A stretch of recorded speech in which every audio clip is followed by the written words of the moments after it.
For October the 7th, 2016, we talk about Twitch Prime, Divinity Original Sin, and we ask you if any game has gotten one of your occupations correct. Welcome to Level 168.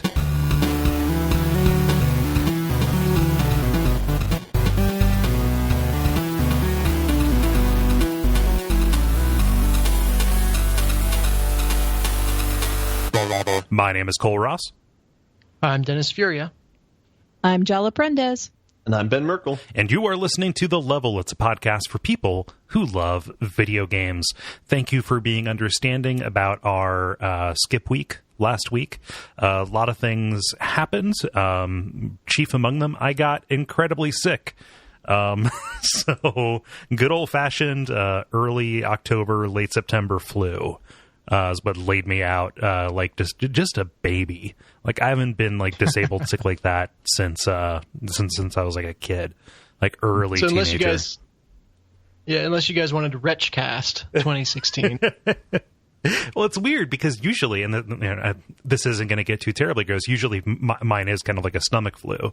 This was kind of like a scary, like existential, full body dread.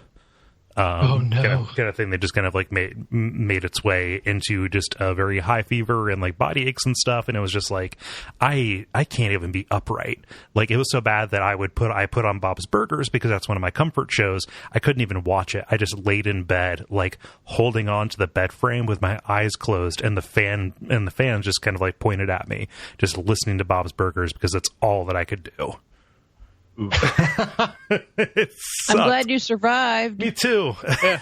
So, and you know, I thank you guys here for understanding about that as well. Totally was fine with me because I needed the sleep anyway. Yeah, well, you're rolling up. You've got your not your half marathon, but you have like a qualifying event coming up, right? Actually, yeah, I have a half marathon coming up. You did remember that correctly. Okay, so.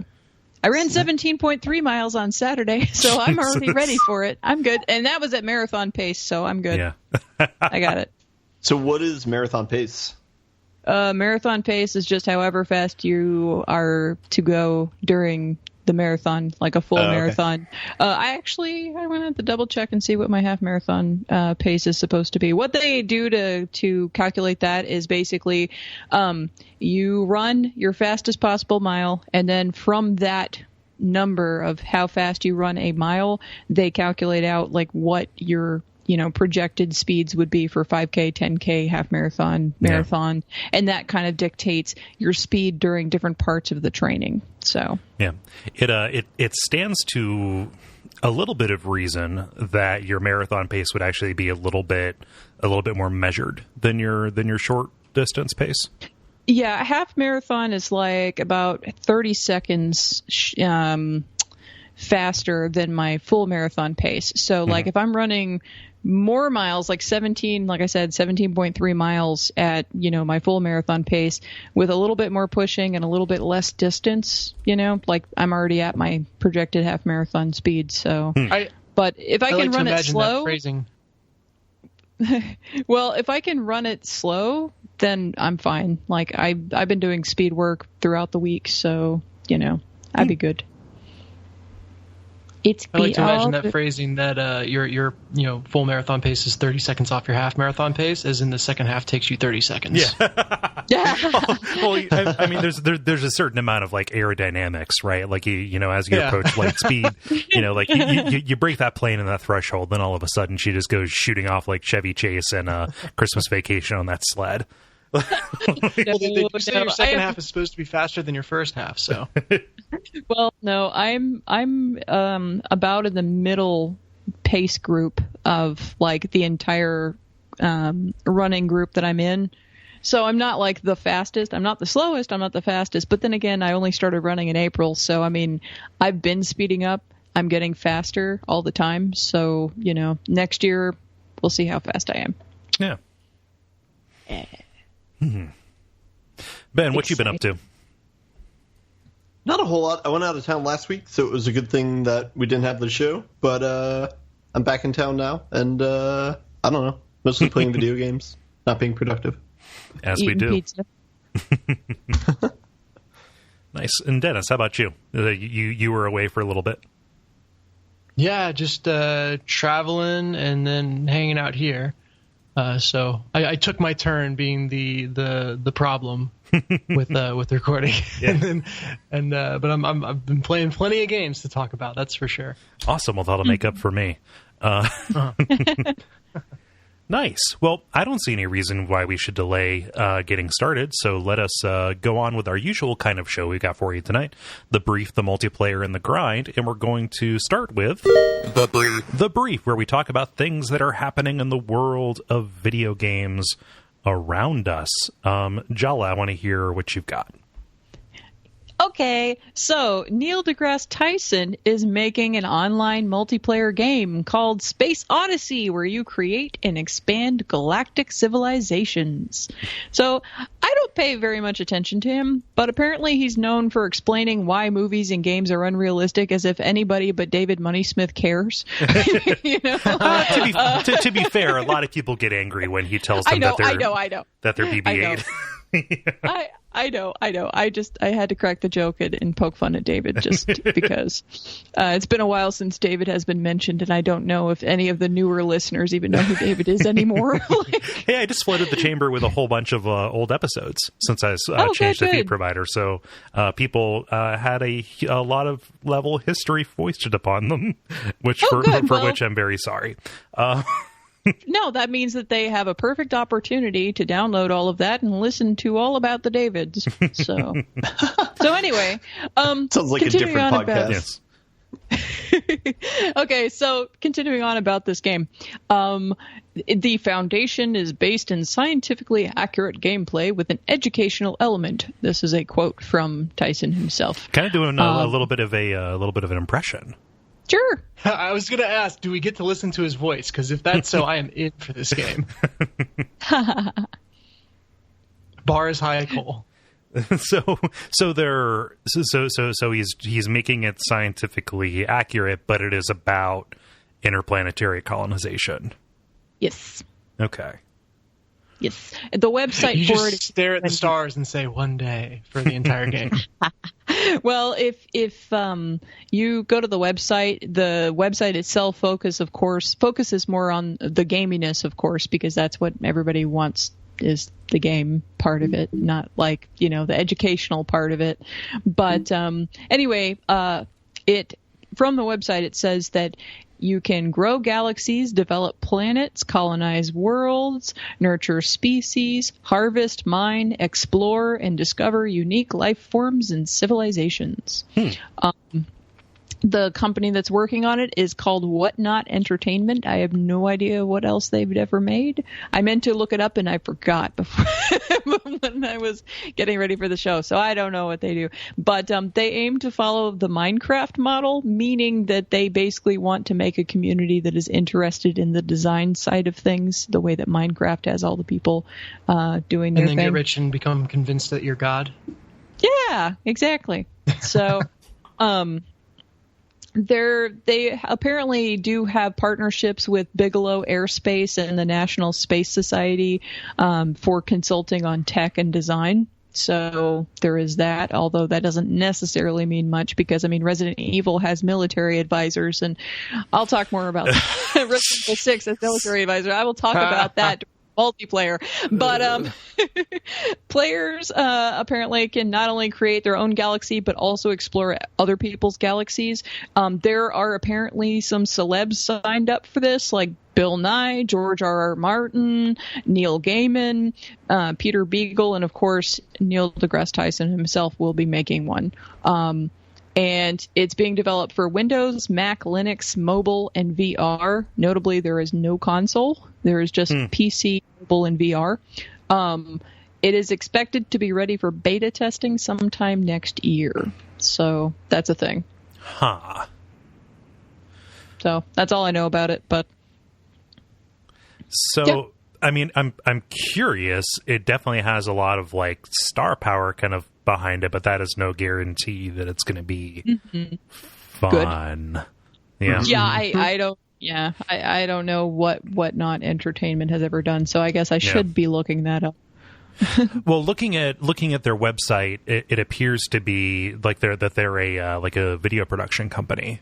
Like their front page is like animation, motion comics, and then stereoscopic conversion, which I guess is like post-production 3D kind of stuff.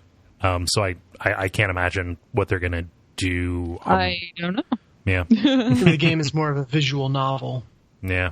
Yeah, I was gonna say you could just make the game just Neil deGrasse Tyson talking about stuff, and that would be fine. Like I would be entertained by that. So. I'm so inspired. I just said I like this cheeseburger. Amazing. Yeah. Now, I'm curious if anyone who's heading this up has heard of Spore and what kind of cues they are taking or not taking from it. It's or a No good Man's Question. Sky. Yeah, I was gonna say you can't say yeah. Spore nowadays without people getting really, really angry about No Man's Sky.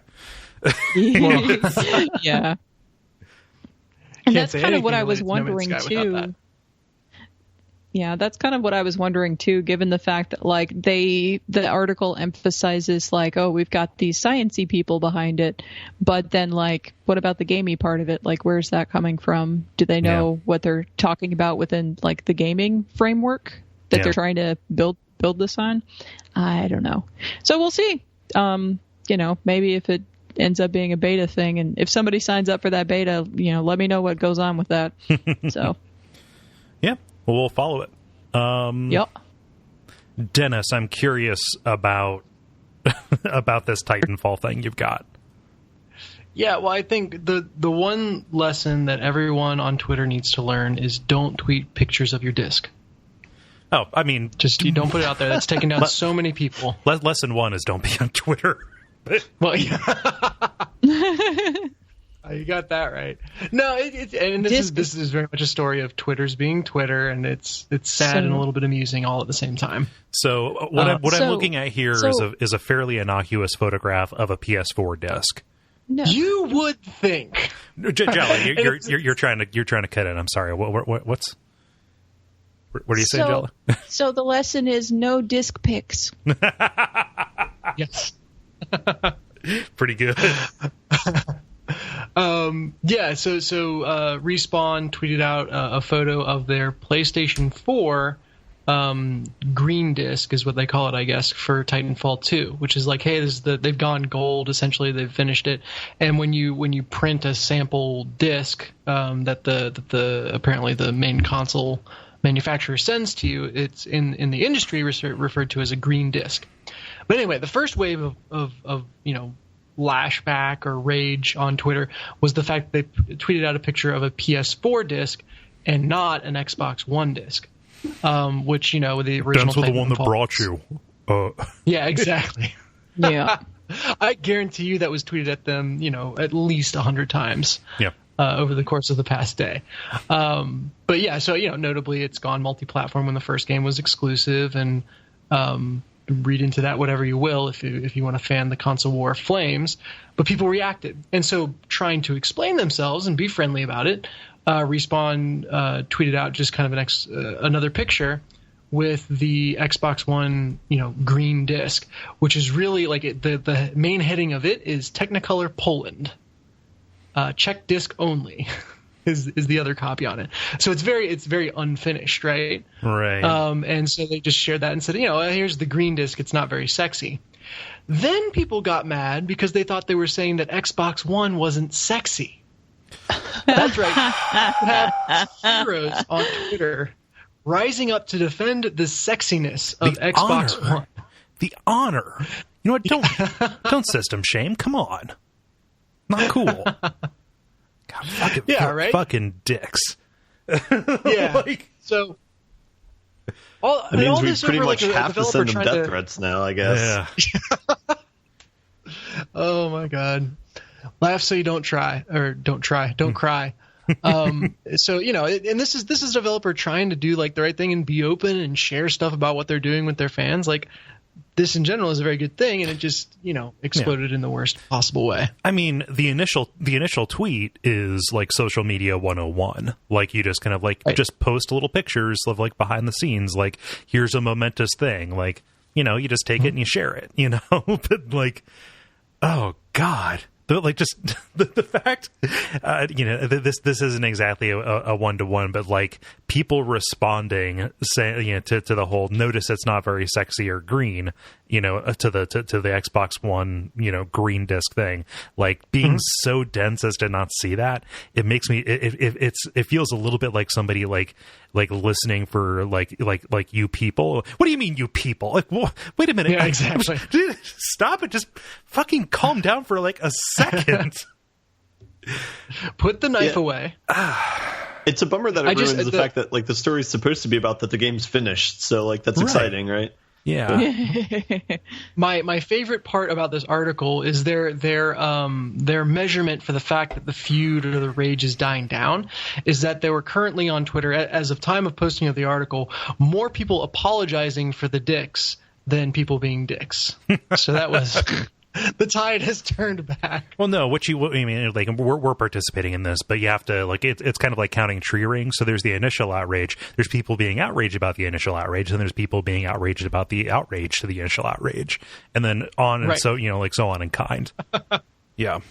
Yes, indeed. So this will ripple across the interwebs for forever, I am sure. They're going to be aliens, you know, a century down the line, you know, that will have heard word of the Titanfall 2. We think this planet met its downfall when the indigenous species started a flame war over a game called Titanfall 2. Yeah. Well, they call the first one the Great Titanfall up until Titanfall 2 came out. Then it was just Titanfall 1. That's good. Yeah. So that's my story. That's dumb. You sticking to it? Why did you tell me about that dumb thing? Now that's in my head. It isn't. I'll point out that Titanfall 2 kind of looks like Portal 2 a little bit, just with the 2 and the blue line being vertical. But whatever. Bit, yeah, just the way that it's stylized. Mm-hmm. Ben, you and I inadvertently chose the same story because I found it and that I forgot to put it into the Slack. So why don't we tag team it? Tell me what Amazon and Twitch are doing. So if you have an Amazon Prime account, okay, so right now there's Amazon Prime, which is like a specialty service for Amazon, and there's Twitch Turbo, which is kind of like a specialty service for Twitch. They're linking those two things together since they're owned by the same company. So if you have an Amazon Prime account, you can hook that up to a Twitch Turbo account. And they're adding new perks for your Amazon account tied into Twitch. Yeah. Some of the perks include discounted box games when they're released. Yeah, that's actually been around. That was a part of Prime. Like on new box games, you got like 20% off. This is going to sound like it is a commercial for Amazon. It's not. This is more of like a PSA. There's so much that Amazon is putting into their fucking services, specifically into Prime, that like you could legit be forgiven for not knowing that you could take advantage of this kind of stuff. Like, oh, you can just pay 20% less on games forever as long as you pay this $100 a year. Mm-hmm. Yeah. And I think one of the other things they mentioned, you get free subscription. I think it's doled out like one per month for Twitch channels. I didn't know that was not free, but no. Okay. So there's a difference between subscribing and following. Okay. And this is actually what this kind of amounts to is Amazon saying like, okay, Twitch and people who make content for Twitch, which in turn makes money for both Twitch and Amazon, we're going to basically subsidize and pour a shitload of money into selected streamers. Basically anybody who is like a Twitch partner or a featured Twitch channel. People normally can say like, hey, I want to subscribe to this channel, which is like a premium kind of thing, and it's like $5 a month, and some large portion of that goes to the streamer, in addition to like those bits things we talked about a while back. Then I still am not clear what you get for subscribing. Is it just ad free or like it's not even ad free. Like it is almost entirely just a way to support the streamer, which is cool. It's a tip, right? Yeah, it's like a tip. It's it's basically like a small scale Patreon for people for people who stream. And like you also get like if a certain number of people subscribe, like there are custom like per channel emotes that you can get. Like it's like a bunch of like little community kind of things. And all of that's like really cool. Like I applied for, for Twitch partnership or whatever for Duckfeed, but we just don't have the viewership and we don't have the audience necessary to like make that happen. But like this whole move by basically saying, hey, everybody, your Prime subscription is going to include a free way to do this. That's a subsidy for streamers, and also it's getting people kind of used to the idea of kind of giving away money to streamers. So like this is kind of this weird little reallocation of things to really try and funnel as many people into that ecosystem as possible. Mm-hmm. So once per month you can act like you're giving $5 away, and I guess you kind of are. Right. Yeah, well, once per month you get to decide who you... Yeah. As best as I can tell, just scream into a camera for 8 hours a day every day, and do that for about 3 years.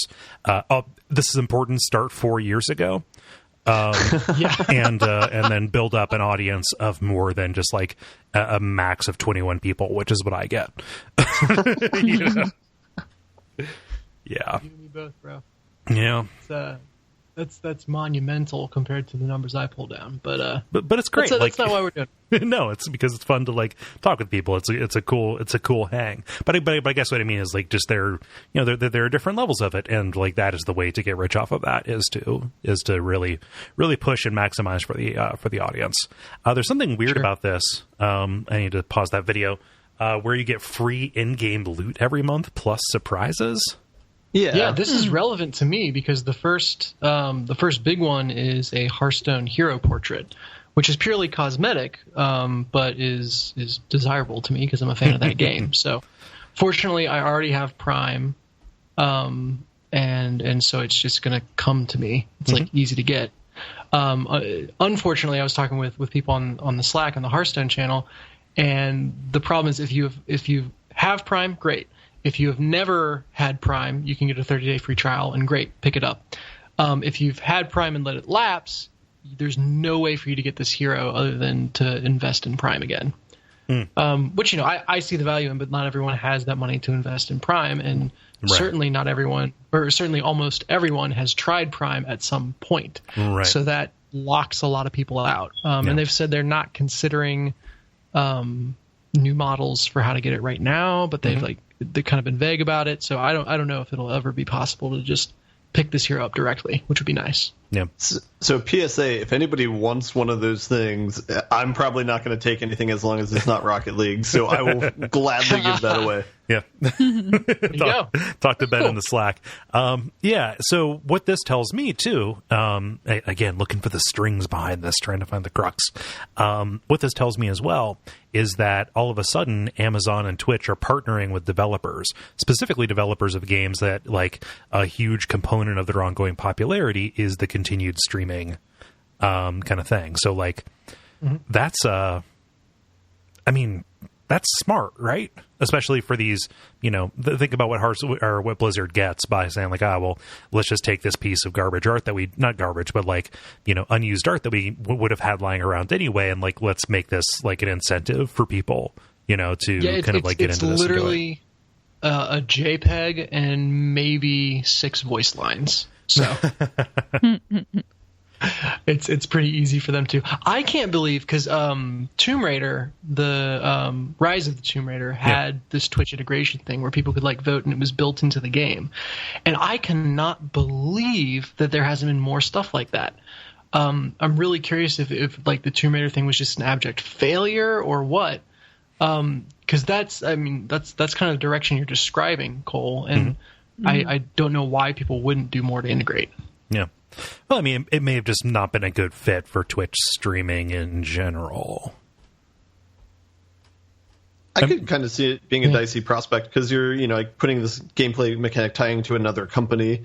Like if that company for some reason says like, no, you can't do that, or we don't want to support that, like that could be a lot of wasted effort. Mm-hmm. Yeah. Still acknowledging that Twitch is here to stay and that it is like you said, a huge like PR factor for your game and a huge longevity factor for your game. Yeah. It seems like a risk worth taking. So maybe it's just development cycles. Although that game has been out for a long time, so who knows? Yeah, I mean, maybe a lot of studios are taking like a wait and see kind of thing, or maybe they just don't have an idea. I'd rather they not go off half cocked. They pulled a who was that? Fatal Frame or something like that patented the loading screen game, so no one else can have it. And that was Namco. There you go. Yeah, that did that. Yeah. Even though they're not really using it. I think that patent might be up pretty soon, though. Actually, because it's been about 20 years since they did that. Can't come soon enough. Maybe.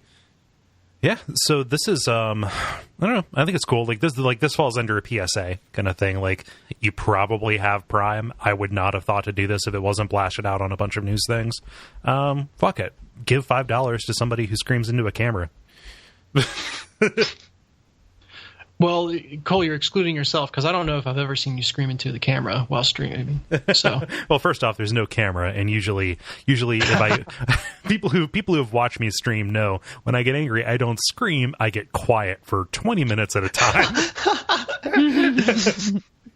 Fists are just two balls of red anger. Yeah, but just 15 minutes of silence, and then fuck. Sorry, downstairs neighbor. Multiplayer. Now it is time for the multiplayer, where we ask you a question and then you answer it. The question that was put out here, Dennis, you posted this. It comes via Greg. What did Greg ask? Yeah, Greg had a great question, which is, do you have experience with any occupations or activities that are depicted in games?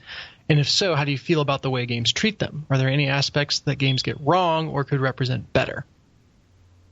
Yeah, and I appreciate this image that you chose of Root Beer Tapper. Yeah, Tapper's a fun game. Such a fun game. Yeah.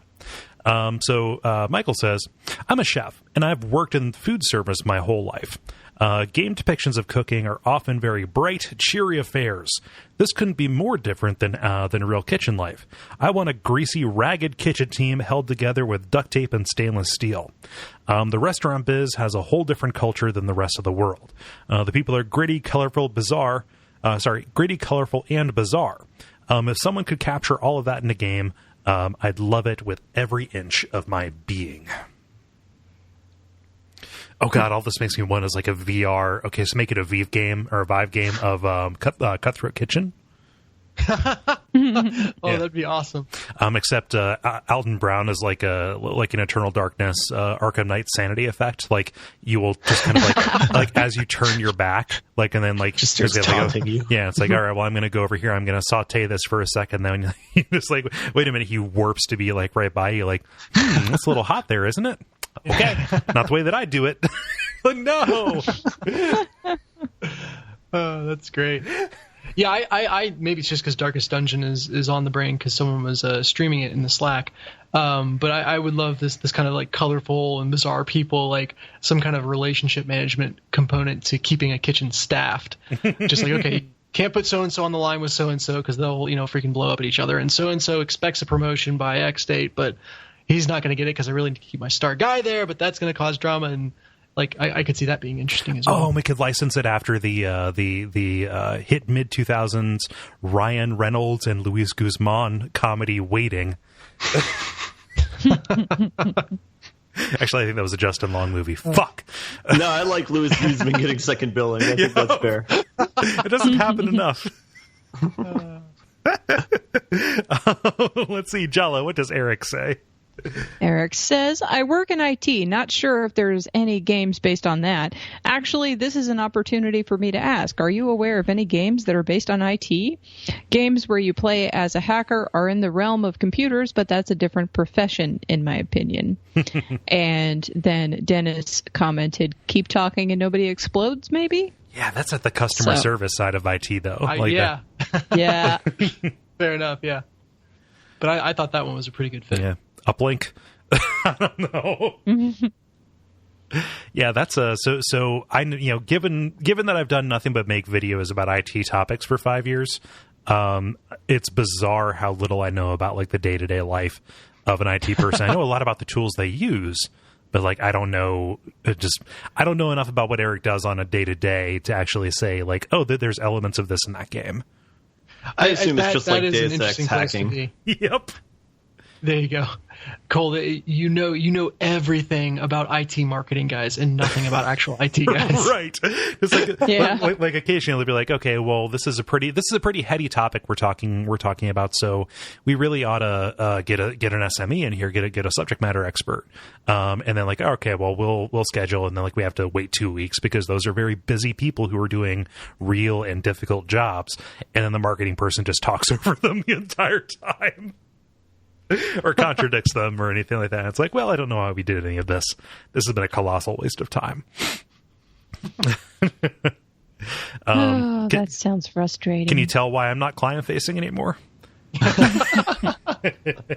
They used to have to bring him into meetings with a muzzle. Go to Epifio.tv so you can see what I've been doing with my life for the past 8 months.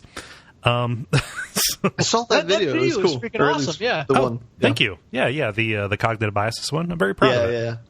Mm-hmm. Got more coming down the bike. It's what I do in my day job. Ben, what does David say? David says, swimming in pretty much every video game. Trying to continuously swim for an extended distance is extremely difficult in the best of situations. Now, add in all the non-swim-friendly gear a video game character wears, and even the strongest swimmer would be sinking fast. I like swimly. I really do enjoy swimly as an adjective. Or an adverb. Yeah, adverb. That's pretty good. Well, see, he just recently completed a mini triathlon. That's why that is a sensitive subject for him. Yeah. Good, David. Oh, congratulations. That's amazing. That's something I could never do. I mean, it's something I would have to work for a very long time to do. And I don't want to do that. But I'm guessing it's similar to like the GTA 5 triathlon where your thumb just gets really tired after half an hour. Yeah, then you go to GameStop and you buy a turbo controller, but then you plug it in and Revolver Ocelot comes down and says, like this isn't your game, it's a different studio, and it's a whole big mess.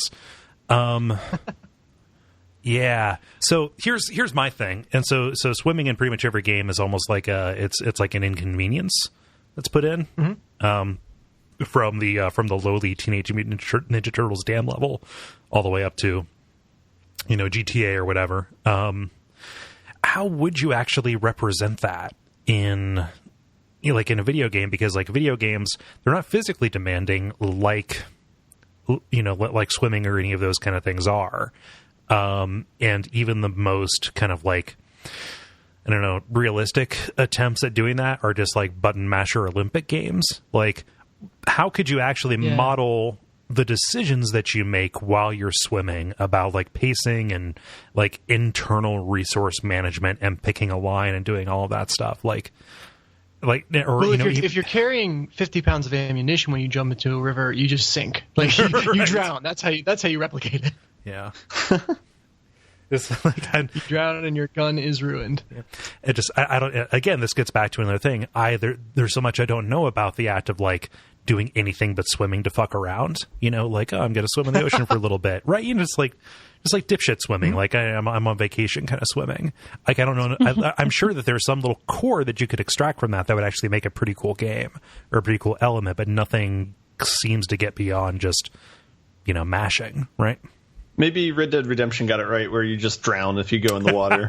Yeah, games seem to be on this weird like polar opposites. It's either super easy and taken for granted, or you touch the water and you die, a la like the first Assassin's Creed game. Yeah, well, my favorite thing about the Assassin's Creed, and I think that was even the case up through Assassin's Creed 3, was like, okay, way back then, people who were able to swim were considered to be practitioners of witchcraft.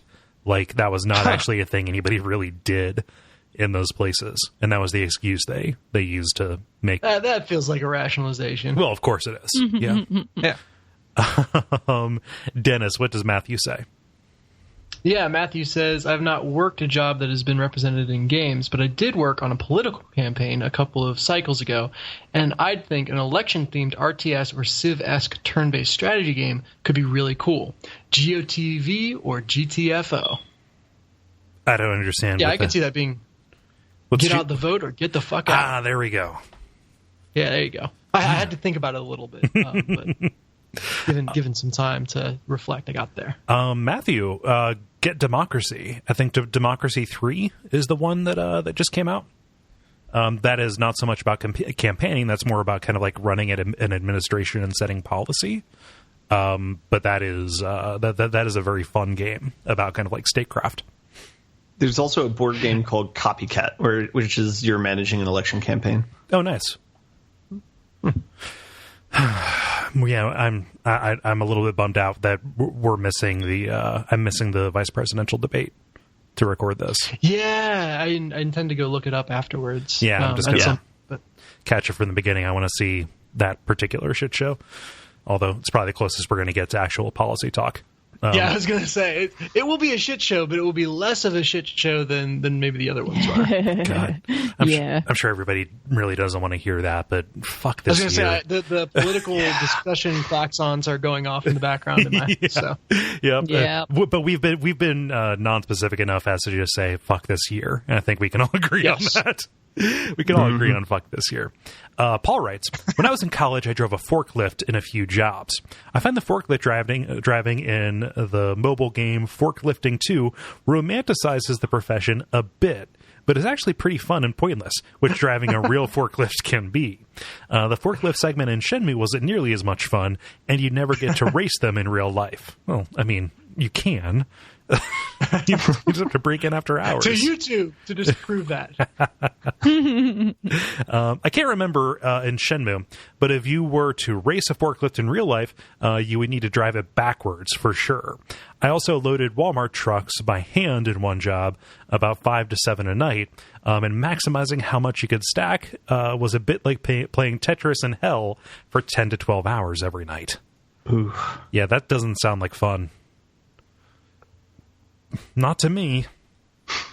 No, that is wrong. Although I just found a video of VIP Performance modified racing forklift. So, yeah, internet. I suppose that is true. Like in the forklifts that I've driven, they go faster backward.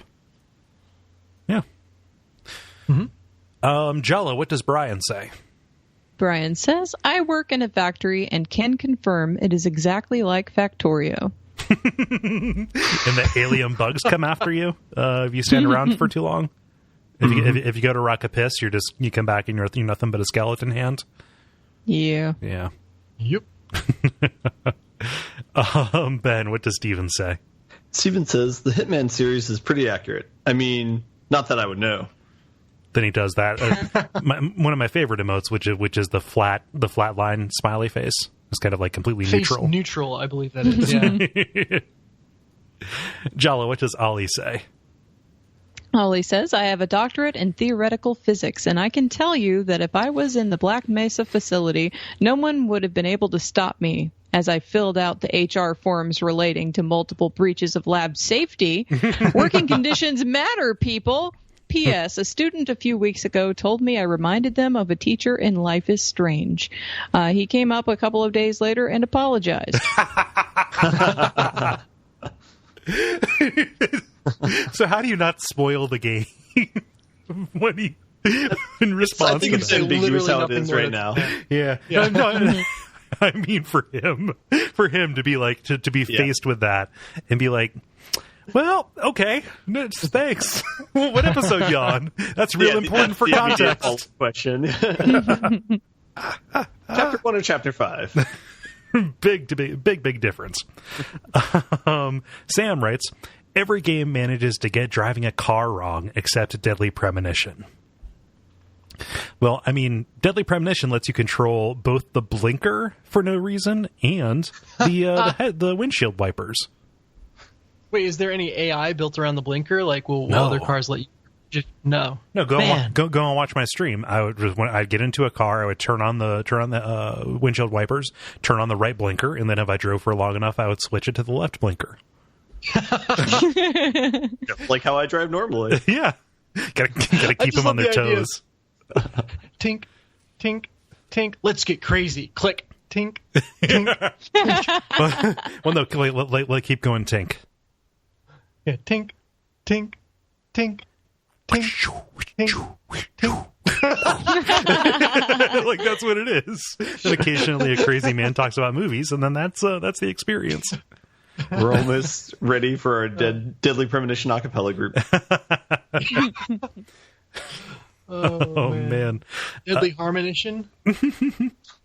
Jala, what does Derek say? Derek says, my very plain desk job is usually depicted in games as an empty desk in a crumbling building. The most notable traits are the letters of lost love and squandered potential, and the bits of scrap metal the player finds when searching through the drawers. So, fairly accurate, I suppose. I suppose. Yeah, that's, yeah, I mean, that gets to what my answer will be, but I will leave it. Yeah, the it's weird that the most realistic simulation of an office environment is the game Fear. Or the Stanley Parable. Yeah. But then again, it's empty, and that is a crazy non-Euclidean building. Mm-hmm. Yeah. Ben, what does Chase say? She says, chopping wood is much, much harder than it looks in games. The most difficult I remember it being is in the Fable games, where it is reduced to a very simple rhythm game. In real life, it requires not only strength, but also much more dexterity than you would think. And chopping wood is fun. So it's probably like the same thing in Stardew Valley then. Oh, but he has a little bit more. And Chase also says, side note, janitorial work is much easier in real life than it is in Viscera cleanup detail. But then the municipal building I worked in had very few dismembered bodies around. Yeah. I can't imagine you mop yourself into a corner as frequently as you do as frequently in real life as you do in Viscera cleanup detail. Yeah. Yeah. Huh.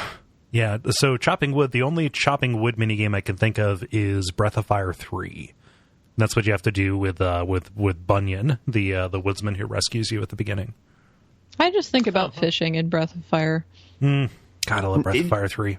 Age of Empires, you tell people to chop wood, but you don't actually do it yourself. Yep. But then you have to listen to it the whole time. Mm-hmm. Yeah. Just makes you tired hearing it. Dennis, what does Franz say? He says, being the chosen undead is much more tedious than depicted in Dark Souls. Thanks for clarifying that for us. Yeah, it looked like a real walk in the park to me. Yeah. The bad thing, nobody sells moisturizer. Yeah. Inevitable hot dogification. So let's speed around these last ones because we have the end in sight, and we're kind of coming up on time. So Jason writes, having worked in retail, I've never dealt with anything like Ash has in the Evil Dead game. No Necronomicon or zombie invasion. Come to think of it, I've never had to use a mower as a last line of defense against a zombie horde when mowing lawns as a kid like you do in Plants vs. Zombies. So I guess I haven't seen a job accurately depicted in a game. I'm sure you would think, looking at Plants vs. Zombies, that it is the pinnacle of simulation. But yeah, I mean, my plants sing to me, but that's just because I don't sleep very much. You do get a Mograss in No More Heroes. Yeah, that's true. You can also shake down coconuts. Let us say coconuts. I guess I haven't slept very much. Very tasty little flies. Yeah. Sounds like a new Pokemon. Yeah. Oh, Jala, what does Tim say? Tim says, seeing the way extra lives are given out like candy in Super Mario Galaxy, I can tell you that as a professional extra for film and TV, we are treated with the same box of tissues attitude from the crew and often feel used to death at the end of the day. Wait a minute, so if the actor stubs their toe, you're just thrown off a cliff? We can't have you around anymore. No. Next. Ben, what does Evan say? Evan says, I built a shed for my dad once. It took a lot longer than it does in Minecraft. On the plus side, no creepers tried to blow it up. Then he also attached a picture. Evan, that's a damn fine shed. It is. Exactly. Yeah. It's got electricity. It's got gutters. Yeah. Habitable. There are shutters on the windows. Oh, there's even landscaping. Like there's a door by the, or there's a tree by the door. There's a little bush. There's a birdhouse. Yeah, this is ridiculous. It's a shed fit for living, my friend. No, this is a house that happens to keep garden equipment. Yeah, I mean, So this. yeah, his head shears are living the high life.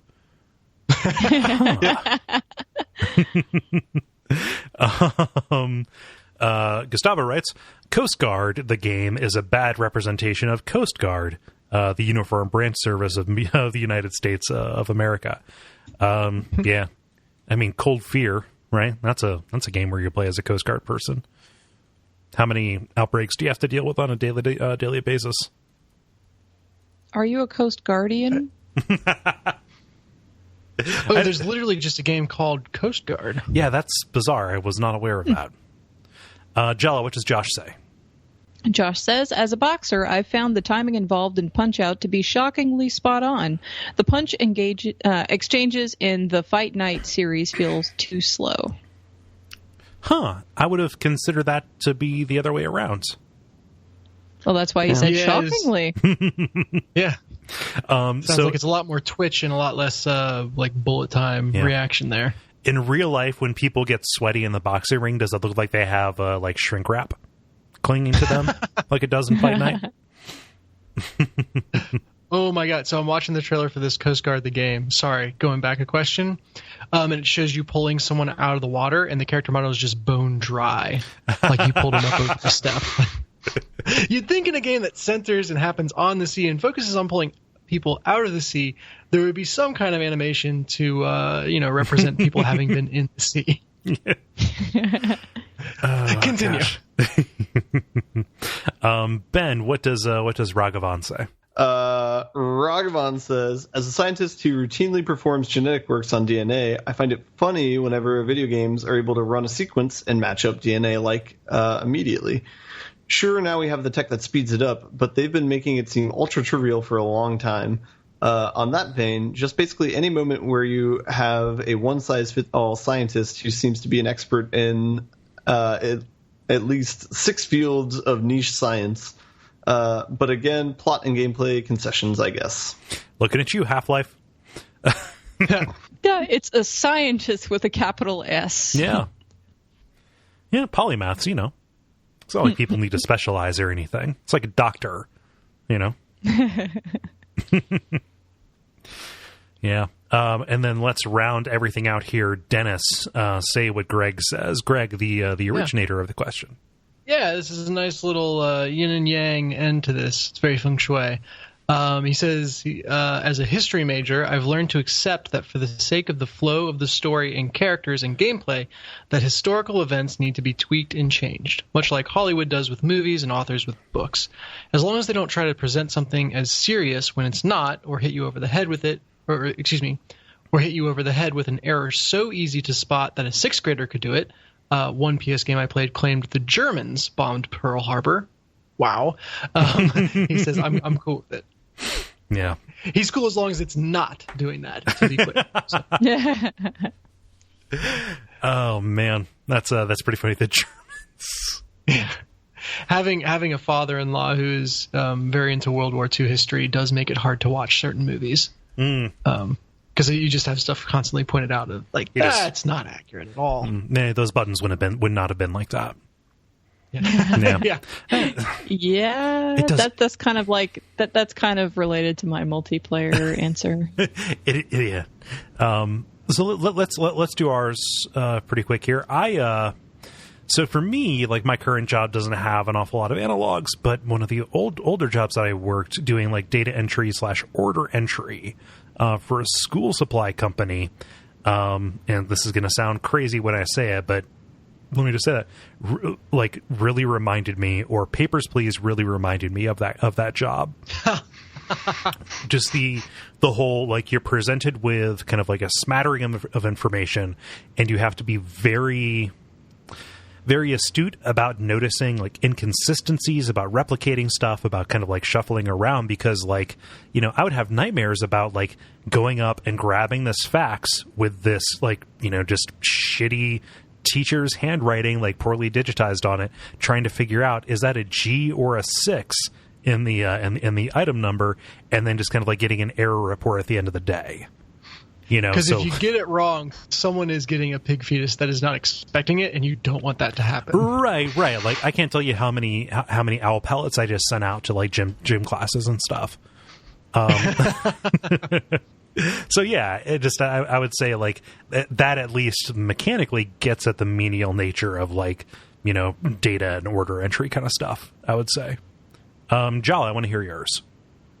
Well, insofar as my own personal experiences, about the only thing I can think of off the top of my head is that in the apartment, a separated place demo, there is a good representation of how life gets in the way of the pursuit of specifically painting, and also about the personal motivations of a comic book artist. However, when it comes to other stuff that related to the earlier commentary, my ex was in the Navy and served on a submarine. So he was also a big military history buff overall. So we would go to a lot of different, you know, historical monuments or museums or what have you. And we would also chat about whatever either of us was reading. I like history as well, not so specifically, you know, just in that one particular field. So, like, you know, overall, we would just talk about these things. Well, when playing Resident Evil 6, we had such a good time laughing about, specifically, like, probably the funniest thing was Ada's impossible submarine in the first chapter of her campaign. That it literally, you know, we just called it the improbable submarine, actually, because it's so ridiculously roomy and has all these areas that are just not part and parcel of a real sub, and there's just no way that any of this makes any damn sense. It's a luxury sub. And yeah, sure. Like, so it has anyway, a front porch. I mean, like, it even says in the news report in the game that this was like a U.S. sub that was, you know, hijacked. And I'm just like, okay. And so we were just laughing about, you know, all the details, specifically of that part. I mean, that was the thing that just was the most hilarious to us. So. Oh, man. Well, at least you got some kind of enjoyment out of the Ada section of that game. Yeah, I know. I mean, just looking at the thing and going, LOL, that's hilarious. And then, God, this is irritating to play. Ben, how about you? I think I'm going to piggyback on your answer, Kole. At one point in time, I worked at a desk staff in college where I'd have to check people's IDs to let them in a building, a dorm room. And so not as much like the detail-oriented part, but like the emotional part of being like, nah, you can't go in, dude. I'm sorry, you can't see your friends or your family. Yeah, but I'm trying to drink tonight. I'm sorry, man. I'm sorry. I get it. You're going to have to go back out to college campus. I get it, but we all have jobs. Yeah. I hate it when I have to explain that to people. Mm-hmm. I get it, but we all have jobs. And Dennis, how about you? Yeah, I mean, so not a lot out there for a generic business person. So I guess the post-apocalyptic desk anecdote fits pretty well. I do remember in college, as part of a business class, there was like a very well-developed like business simulation that you would run, effectively a video game, and you would be playing against different teams within the class. And so it was all about, you know, what changes were you making to your product and how are you managing your inventory and what marketing levels were you running and all this different stuff, which did a fairly good job replicating, you know, like real-life business, except there was infinitely more shit talking in the college classroom version. Like there were some heated rivalries, and when you get to check in with people every day in class to like say, you know, aha, I'm still ahead of you, and like people's feelings got hurt. It was intense. Whereas, you know, everyone's concerned about being professional in the business world, so can't quite do that. Can't call up the competitor and be like, you suck. I knew you were going to do that, so I did this, and now I'm still in the lead. We won that one, so I can talk about it with a smile on my face. Oh, of course. Yeah. There were some scars left, so. Huh. So yeah, that's an actual game that was developed. Neat. Yeah. Well, yeah, thank you, everybody. Thank you, Greg, for recommending that question. And thank you, folks, for answering that as well. We always appreciate it. If you want to check these out in the future, go to facebook.com/thelevelpodcast and, watch for those prompts to go up on Tuesday afternoons.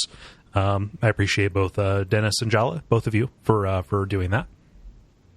No problem. Let's go on to the next segment.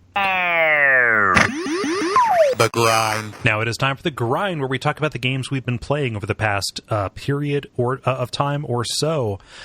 Dennis, I believe you were away the last time that we recorded. Mm-hmm. Yeah. So I've been out for a minute. Yes, you have. So I'm going to ask you to lead us here. Sure. I don't think I'll disappoint. I got a lot on my plate. Not into Temptation. Oh, of course. I mean, just kind of like just to start off the proceedings, but talk about the games you've been playing. Yeah. Oh, Temptation could be fun. Maybe we'll get to that later. No. So, you can't delay Temptation. Go ahead. We'll see. The new stuff that I've played, I tried Towerfall Ascenscion for the first time, which is a little kind of 2D arena combat game. You play it co-op or versus. I stuck exclusively to co-op. Mm-hmm. And you basically are these kind of pixel art sprites in a static screen arena. So the entire game is played on one screen. The camera doesn't pan left or right or anything. This is like pixelated Smash Brothers, but with archery controls. Yes. Yeah, very much so.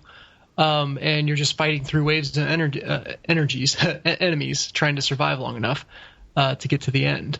And it's really kind of quick and twitchy. It's a lot of fun. There is friendly fire, which can lead to some really interesting moments. Just both trying your best to take out an enemy, and you wind up taking out each other instead, and that sort of stuff. Your arrows also, you have like 3 when you start, and you fire it and it sticks into whatever it hits. So you have to then go retrieve your arrows if you want to continue using them. And then you pick up other people's arrows?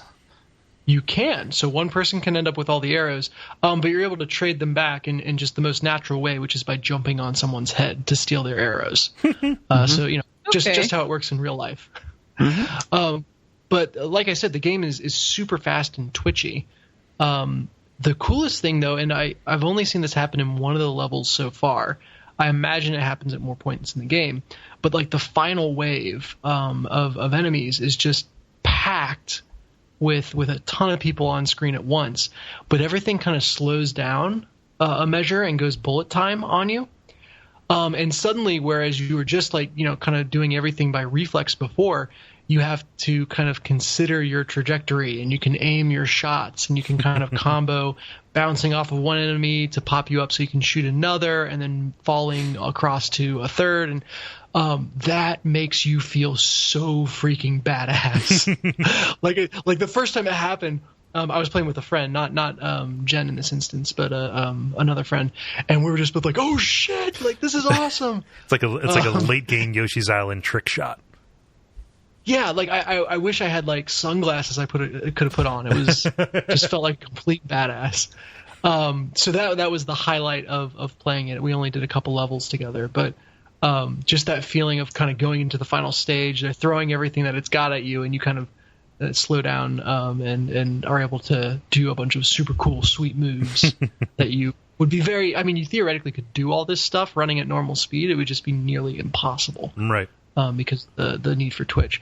I'd actually be interested to try one of those final waves without the slowdown, just to see if it's even remotely possible to get through. Yeah. Or just how difficult it would be in comparison. Is that like a mutator you can put on? I don't know. I didn't explore in the menu systems for it, and we didn't do anything to trigger it other than reach the final wave of a certain area. Right. So I mean, it was a surprise when it happened, and I'll be interested to see if it continues throughout the rest of the game. The other new thing, or at least new to me, that I've been playing is Dark Souls 2 DLC. Oh shit! I finally have the crowns. Yeah, I've finally gotten far. Yes, the crowns. We almost made it an episode without talking about it. Yeah. That's never going to happen. Our chances were so good with the multiplayer. There's no way someone could shoehorn in Dark Souls with it. Wow, you're right. We did get through the multiplayer. No, they did. Oh yeah, we totally had we didn't. the chosen undead. Yeah. Never mind. Yeah, it was that. That was Franz kindling the flame there. So yeah, but I'm. The weird thing is that since I have Scholar of the First Sin, and so I got all the DLCs at once, I don't really know which one is which, so I went to whatever one is behind the Rotten. Oh, yeah, first. that's the first one that came out. Do you want to know the order that they came out, or...? I think it's the one behind the Rotten, the one... what is it, behind the Duke's Dear Freya is the next one? No, it's not. It's not Freya. It's the old Iron King. There you go, Old Iron King. Yep. So I think it's Rotten, Old Iron King, and then on your way to the castle.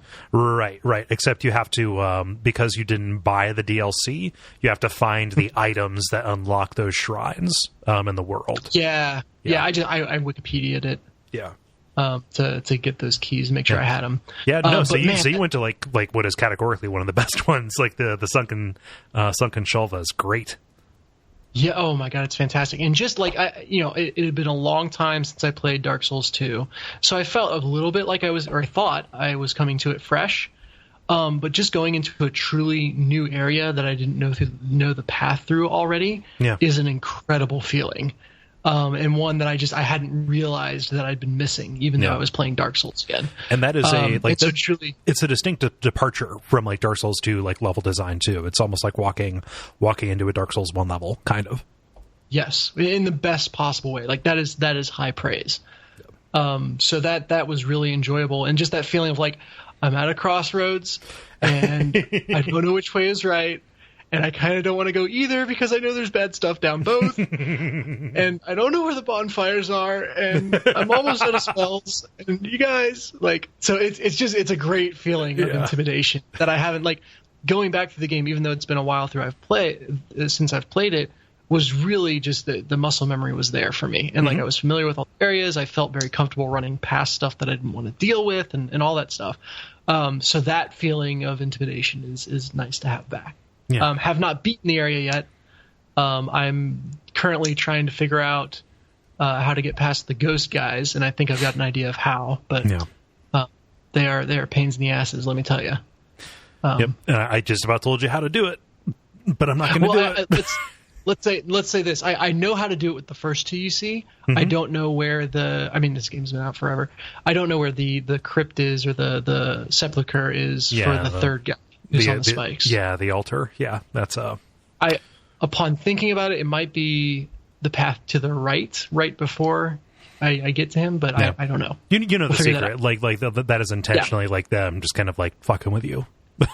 Well, and the best part is for anyone who hasn't played it, the secret is that you have to. There are these ghosts that are almost impossible to kill, and they do a bunch of damage.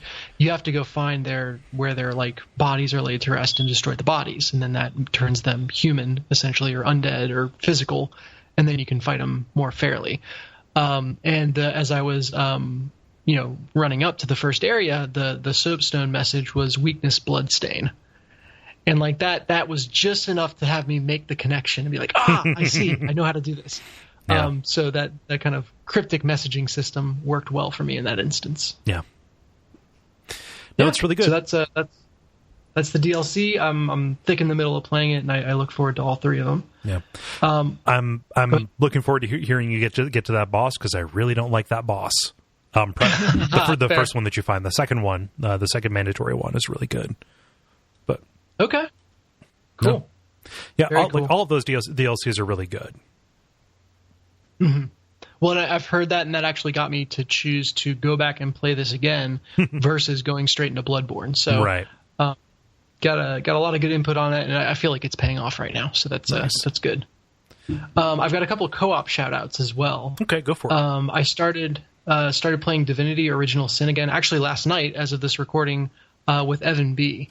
And I did like a little bit of it with Moneysmith, but we didn't get far at all. And then he kind of went off to coding boot camp. So it's nice to actually start that in earnest. And man, is that fun. Especially where, he's playing kind of a more pragmatic character, and I'm playing more kind of off the cuff. Romantic is the wrong word, but he is the Skywalker and I am the Solo, as it were. But we had our first encounter where you kind of disagree on what to do, and that the dialogue system supports that. And then there's a rock paper scissors game to see who gets their way. And I think the way it works is it does like opposed checks based on like the stat that you are using to try to get your way. So like I tried using charm, he tried using like reason, and I guess we were the same in we were the same in those stats. If one of us had been stronger in their respective stat, they would have gotten their way. But then if it's a tie, you go to like a rock paper scissors mini game, which is entertaining. So that was cool to see it play out. It was also cool to see the game facilitate our various shenanigans. So early on, you come to a bridge that's being guarded by two drunk soldiers, and you have to kind of talk your way through it. Well, I'm playing a sneaky guy, so I went invisible and was just kind of like exploring around behind them. I snuck past them. Was like, I got past, and Evan was like, well, I can't do that. Let me talk to him real quick. I was like, okay, that's fine. I'm just going to play around over here. Clicked on a box unthinkingly while I was invisible, and that turned me visible, and all of a sudden the guards were like freaking out, and so we wound up having to kill them. Oops. Which is really funny though, because then we get to the next encounter, and there's this big battle that was happening on the beach behind the bridge, and you kind of close up that battle and finish that out, and then the captain is like, it's really funny. We had two more soldiers. I thought they would have heard the screams and like come to help us. And we're both like, yeah, it's so weird. We're out of here. Bye. Like running away from that exchange as fast as possible. Yeah. But it really felt like it wasn't that, hey, in the developer's mind, they wanted you to talk through it. And if you didn't talk through it, then they just it wasn't something they thought through.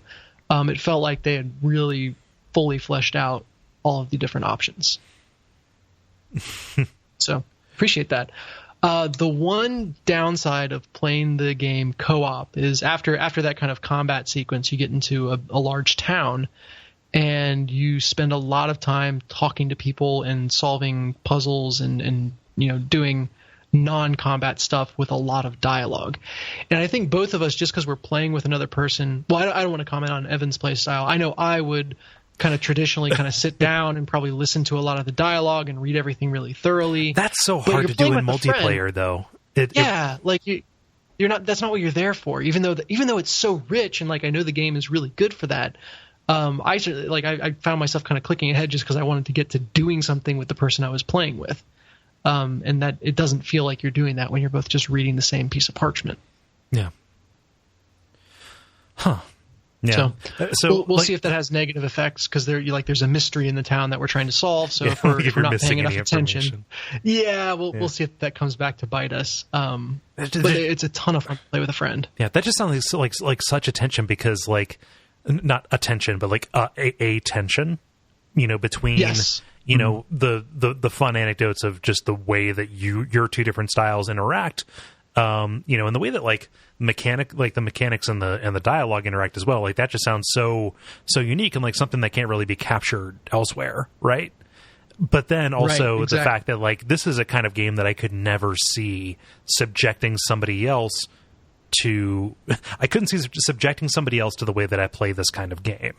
So like you're pixel hunting essentially. Yeah, or just kind of like, like me going back and just kind of like I'll read the entire note and then go back and skim it again for like details that make more sense now that I know the entire thing. Just a bunch of stuff like that. Yeah, it is. It does feel weird, and it's really funny because you'll read a book and then you have the opportunity to talk to your partner about what you just read, or you talk to an NPC that's like a windbag. And you then turn and talk to your, partner, and that actually plays into the quest. And so there's this moment of like, click, yeah, click, skim, click, yeah, okay. Oh, wait. Oh, I have to say something meaningful about this? Like, oh, shit, I got to go back and read for comprehension now. Like, whoops. So that's a lot of fun. And the combat is just superb. I think the thing that is a tension when you're reading co-op, that kind of feeling like you need to get on with things, is actually really positive in the combat of the game, because it's a turn-based game ultimately. And where if I was in control of both the characters, I would probably sit and overanalyze and try to plan every little thing out and take forever. Playing with a friend is more of just kind of a fly by the seat of your pants, and it's like, well, I'll try going over here and fire this arrow. And I haven't thought through all the potential implications of that, but we're having a side conversation, and we're playing on the normal difficulty, so like it's not going to be that bad. Yeah. And that tends to move the combat along in really interesting ways, because you do make mistakes, and then you have to play around those mistakes, and I think that actually makes the game more fun. So maybe not worrying about being perfect the first time is a good, or not paying too much attention is good in that scenario. Yeah. Yeah. So that's a Divinity Original Sin, and I'm quite enjoying it. Nice. Final one, which I've talked about before on the show, so I'll keep it short, is Rocket League, which I've played more of, and I got into doubles Rocket League. Previously, I had been doing either single one-on-one duels, or I had been doing like triple person, like full teams. And my rationale behind that was like, I either want it to all be on my shoulders and no one's getting hurt but me when I screw up, or I want the team to be big enough that it's kind of chaotic and I don't have to feel bad about screwing up because everyone's just careening around and running into each other. Right, you just disappear. Yeah, it disappeared into the craziness. But I got together with Lance and played with him doubles, and that is the sweet spot for the game. I'm so glad he kind of dragged me into it, because that is so much fun, and it's just like the right amount of people on the field, the right amount of like interaction and strategy and thinking and all that stuff like that. To me, feels like where Rocket League really, really shines. So Ben, I'd be curious, what format do you usually play? Depends on the number of people who want to play, but if there's 2 people, we play doubles. If there's 3 people, we play triples. So that's usually how it goes. If there's 4 people, we usually would rather break into 2 doubles than do chaos. Mm-hmm. So sure. Now, if you're just queuing by yourself, do you do all duels, and the duels is confusing. Do you do all 1 versus 1? Or will you queue in with a rando? Typically, I won't play a whole lot if I'm by myself, but if I do, I might try one-on-one a couple of times, but I feel like it's super stressful, so I can only do a couple rounds of it, because it's like, it's completely on you, and so like, if you're playing someone who's really good, I find it a very like stressful experience, so I only do, that's okay. But I do single standard sometimes because that's a little bit more balanced, and then I'll also play Rumble by myself because that's like the more like fun, chaotic sort of thing. So it's not as serious. But yeah. Cool. Yeah. So when you do doubles, do you have one person like stay back and one person be more of an aggressor? I think the communication, it's very fluid. So yes, usually one of us will fill that role, but then it's very fluid just on the state of the field, and it's got the feel of being a fighter pilot almost. So you watch the movies like Independence Day and stuff where it's like the super intense, or Top Gun, super intense air combat, and they're like calling out to each other, he's behind me, go left, and you're like roll right, and I'm coming up behind you, and like there's just this constant like shouting into a microphone what you're doing. And that translates very directly to what you're doing in Rocket League, communicating with your teammate. So you start up and you realize that you're both in position to go for the ball. So it's like you, I'll go back to the goal, and then the shot goes one way, and you're like, okay, I'm back in the goal. You take it out. Okay, you got a good hit. I'm coming out to you. I'm following you on the left. You got a clear shot. No one's behind. Wait, guys, coming up on the right, and we're just constantly doing those call outs back and forth to each other, it just makes it feel that much more intense. It's a really good feeling when you actually feel like you are able to meaningfully sync up. Because the game is so much built around the chaos of being hard to control and unwieldy, and so when you do feel like you're partnering well, it's that much better. Yeah, you're doing your own running commentary. So effectively, Have you played Rumble yet? Have you taken the plunge into that? No, I've played Hoops, and that was fantastic. I haven't played Rumble. Okay, and Hoops, what did you think of Hoops? Loved it. So hoops is a smaller court, and it's baskets instead of goals, so it's a basketball equivalent, and basically forces you to try to do aerials and hit the ball while you're flying, because otherwise you'll never really be able to get it into the goal, or at least not nearly as well. And that pushed me way outside my comfort zone, but I felt like I elevated my game because of it. And it was new to Lance as well, even though he's way more experienced than me. But we were both just having a blast, kind of learning the new ropes. Have you done Snow Day yet? No, I haven't. You're just making stuff up. I swear, no, they're really good at it. They just make new modes like every couple months.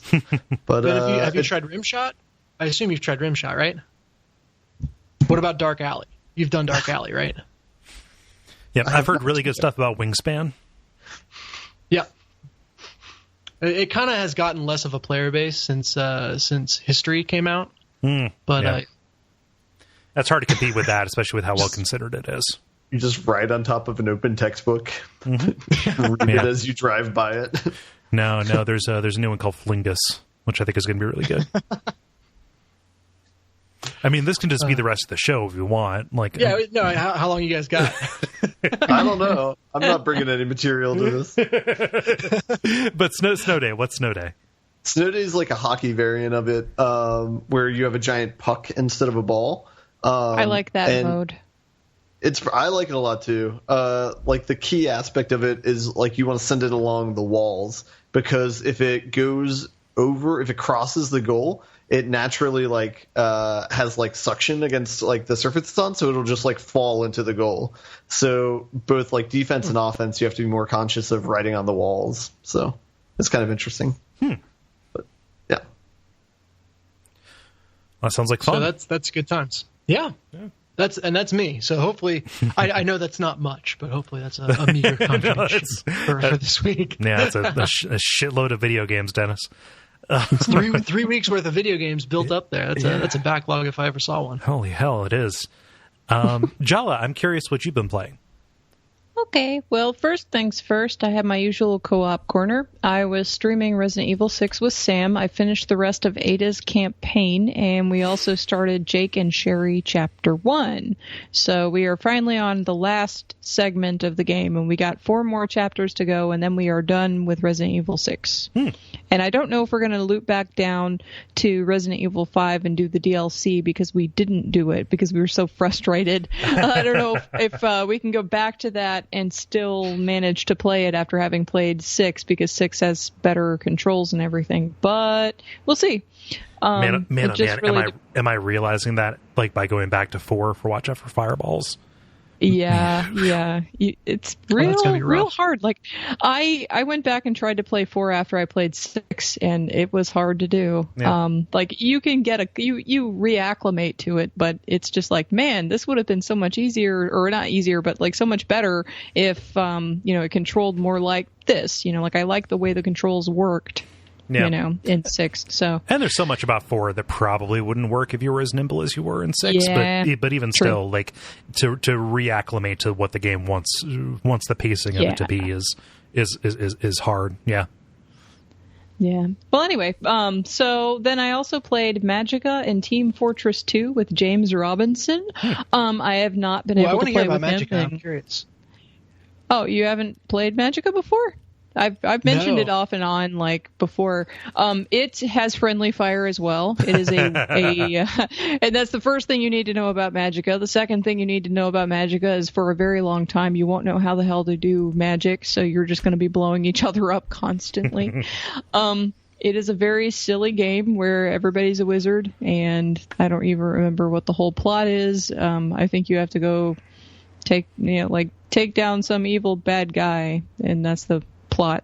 I mean, like I don't even think they care too much about that, because it's pretty humorous, pretty cute, but and it has its own version of like Simlish. It is actually based in tidbits of languages, from what I can discern. Like I don't think it is a straight up language. I think it's more like a mixture of various languages from Europe, but anyway, Magicka's fun. You can play it with up to 4 people, and James and I had tried to play it at some point or other previously, but we didn't get very far into it, or he had tried to play it on his own and didn't get very far into it. I've never beaten that game.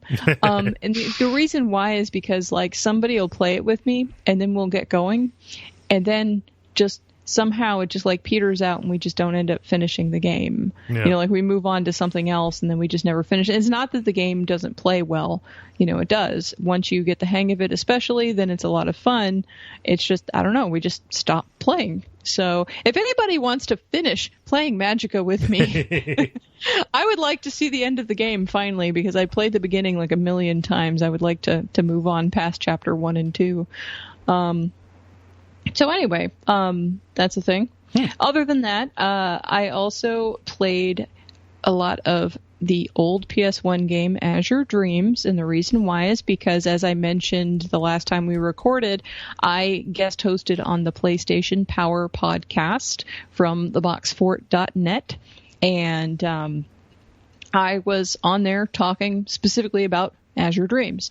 So although I've played this game for a very, very long time, I felt like I should go back in and, you know, do a refresher and actually see what the hell I was last doing in the game. So, you know, I was playing around a little bit in there. It's an early PS1 game for anybody who doesn't know what this game is. It was originally released both on Game Boy Color and then on PlayStation. But the mechanics on the Game Boy Color version are understandably simpler and less interesting, in my opinion. Yeah. Like they take out a lot of the elements that make the game fun. It's a roguelike dungeon crawler with an equal portion of town development segments and romance quests. So there's a lot of different things going on in the game at the same time. So it's interesting because not a lot of games ended up doing that. Like they ended up, you know, being roguelike dungeon crawlers or town development or, you know, romance games or town development with romance games and then, you know, whatever, but not like this particular combination of things. Yeah.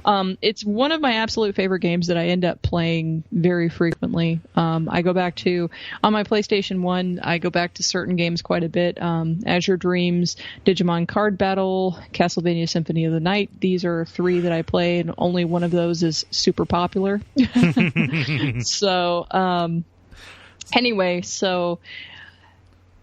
Yeah, if you want to listen to that, it's on theboxfort.net. It was episode number, I believe, 14, and it's just called Azure Dreams. And yeah, it was a lot of fun, and it's me talking with Greg, who gave us the multiplayer question for this week, and George. So, yeah. Yeah. So here's my brief question about Azure Dreams and the romance stuff. So there's romance to what end? Like, does that have any effect on the other systems in the game, or is that more of just like a diversion? Oh no. It's basically that's a thing that we had a long discussion about in the podcast, because we were talking about the pros and cons of what this game did, and then of course like what came out after this. And for example, Greg was, you know, like, well, I've played other roguelike dungeon crawlers that I like the way that plays better, because, you know, other roguelike dungeon crawlers that have come since this have bosses and mini bosses and this and that, and Azure Dreams doesn't. And then he's like, well, the town development, you can only do these things. The romance thing, you can only do these. And in one thing that I pointed out was exactly that the town and romance parts don't have any bearing whatsoever on what happens in the tower. Now, what happens in the tower, like as you ascend levels and things like that, you know, changes how the townspeople view you. Like when you get back from the tower after having gotten to a certain point, like they have a different level of esteem for you and things. I don't know if that's related to like how far you go or just what level, you know, your familiars have gotten to or whatever. But so anyway, yeah, like that's one of the things that I had pointed out was the fact that those things are completely separate. However, if it was just like the dungeon crawling aspect itself, where you're just going in the dungeon over and over again, and then you wipe, and then you have to go back in without some kind of break, then it would be too monotonous for me to care about it very much. The fact that you can wander around town and build buildings and talk to everybody, and they all have different reactions to you now, and you can go off and try to pimp on like 8 ladies, you know, like that's gives you something to do that's just kind of like decompressing from being in the tower fighting all the monsters and, not knowing what the hell's going to happen because it's a roguelike.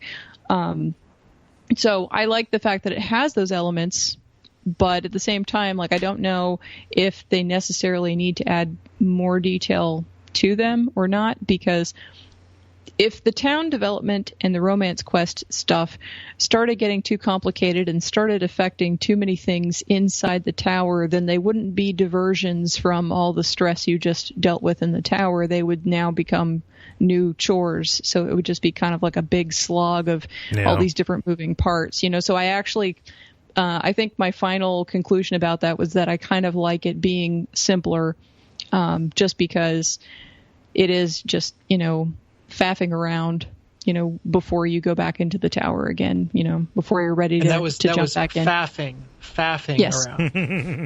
Faffing. So, I mean, it stands in contrast to something, which gives it a little more meaning. Yeah. So, but my equipment, I had on my save file I had loaded up was a 60-hour save file, and I had I remember I had just switched over to using a training wand because it's the only weapon you can use that does not rust, that you can improve with magic items, like you can improve the hit rate on it.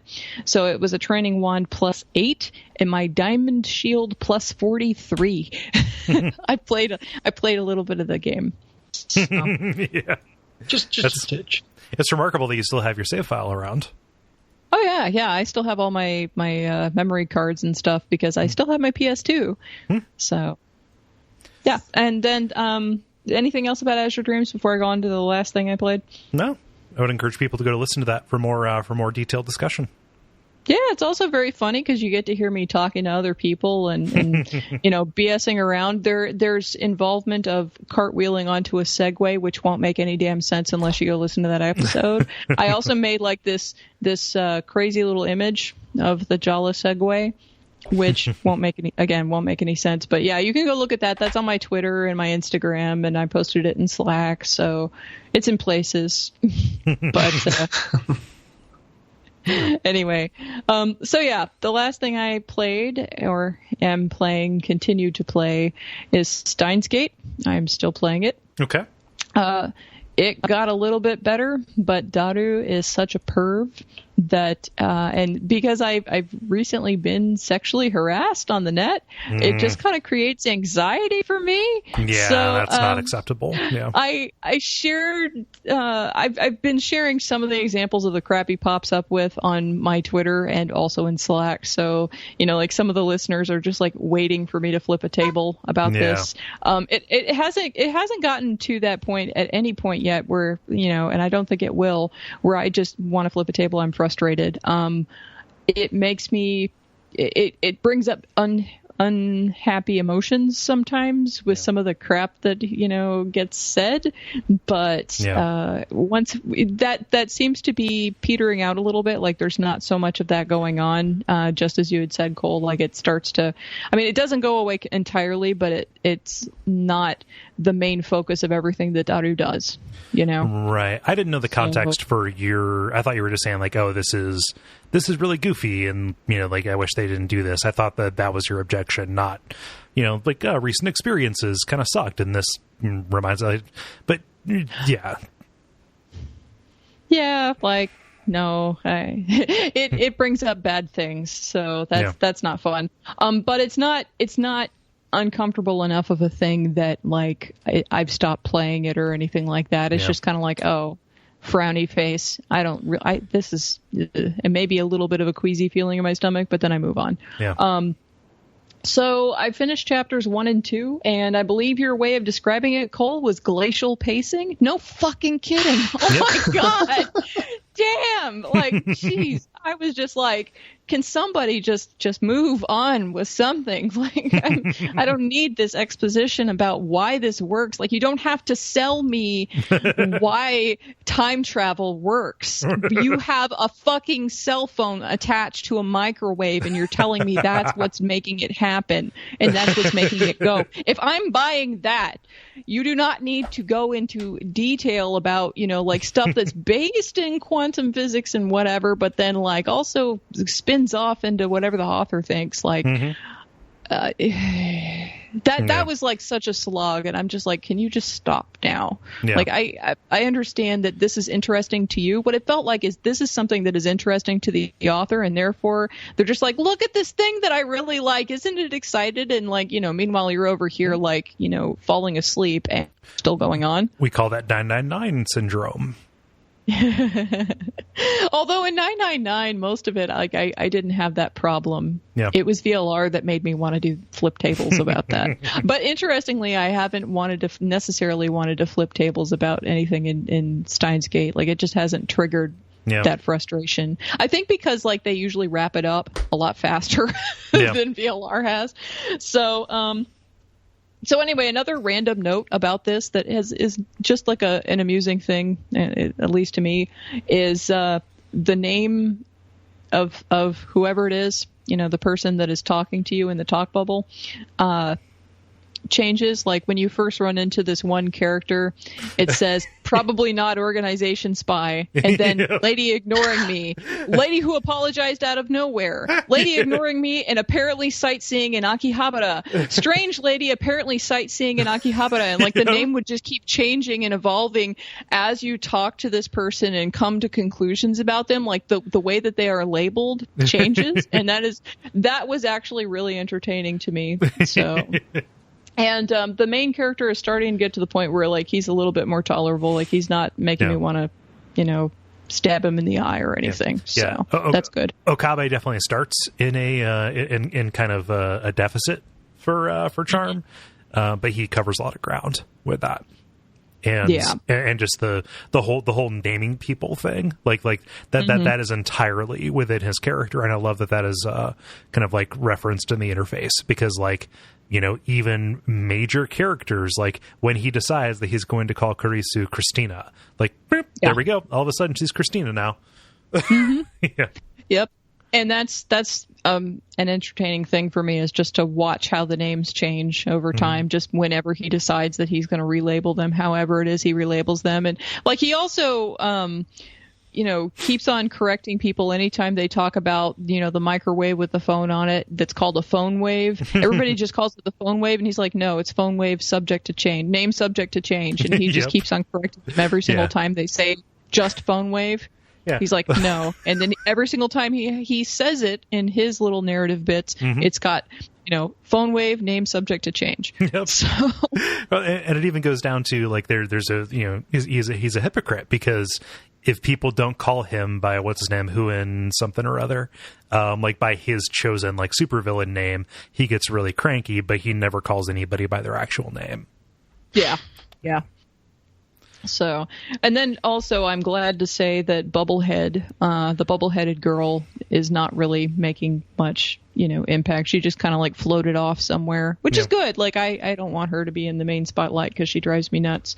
At least she drove me nuts more in the beginning. She's not as bad now either. Like all of the characters are getting less annoying over time, which is good. Yeah. So yeah. So I don't really know. Like I just went through the part where Daru is talking about cracking into CERN and like, you know, relating that to boobies and, you know, seeing naughty bits and whatever. And so like that's the last bit I remember from it. Although I know I got past that part. I don't know what they're doing now. I think they're just sitting around in the lab talking again. Yeah. So I don't remember what they're talking about now, but eventually something will happen, I'm sure. Yep.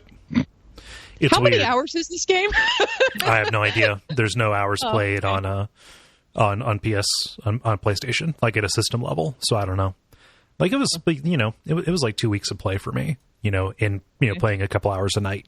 What are you guys playing it on? Vita. Okay. Yeah. Yeah. Yeah, I don't play that much at a time because I don't have that much time to play a game in one sitting. Yeah. So, like I just play in snippets as I can, which is part of the reason why I don't retain everything about where I was last. But yeah. So this isn't. How many chapters is it? You can answer that much, right? Fuck, I really don't know. I think it's you don't know? Okay. Yeah, it's more than you would think given where you're at, but the chapters really speed up because there's far more incident after things are set up and after the after they kind of figure out the really novel way that they operate time travel in this. Well, I remember they were talking about micro black holes and how the hell could they have it in this time travel machine, and this is all the instances of the people traveling in time, and this is like the evidence of that and whatever. And that's the last stuff they were talking about. Yeah. But anyway, when stuff starts actually like happening, then I'll be excited. But yeah, it's not just glacially paced at the front. Like when action starts happening, it starts happening very quickly, and like just after you pass that threshold, it's going to be like, wait a minute, what's going on? Like there is actual like no sense of pacing in the game version. Yeah. Okay. Cool. That sounds exciting. But at least like when stuff starts moving, then I won't be bored with it anymore, because like it's not that I'm necessarily bored, but I'm just like, you can stop explaining. You can stop trying to convince me now. It's all right. Yeah. Yep. Well, I'm happy you're sticking with it and that it's getting better. Oh, yeah. Yeah, it's like it's not making me mad. That's the important thing. That's the takeaway. I'm not mad at the game.